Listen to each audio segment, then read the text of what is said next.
ऋतुजा, तू त्याच्या खांद्यावर डोकं ठेवून का बरं बसलीये? कारण तू मला इमोशनल सपोर्ट नाही देत म्हणून.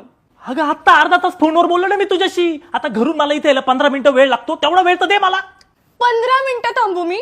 हा बघ 2 मिनिटात आलाय माझ्यासाठी. अरे मग त्याचं घर जवळ आहे.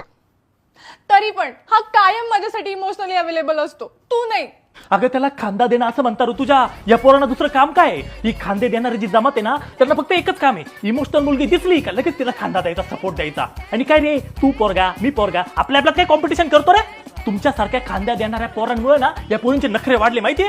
कारण त्यांना माहितीये एक गेला तर दुसरा आहे आपल्याला खांदा द्यायला. 10 रेडीच्या पाठीमागे लाईन लावून. तुला सांगतो हे खांदे देणारे जर नसते ना तर 99.99% रिलेशन सक्सेसफुल झाले असते. एखादा माणूस मेलाव नाही येणार खांदा द्यायला, तेव्हा पळून जाल. पण एखाद्या मुलीने बोलव ना लगेच अल्लू अर्जुन सारखे खांदा घेऊन आलेच रेडी लगेच. परत जर ह्या मुलीला तू जर खांदा दिला ना, आई शपथ सांगतो तुझा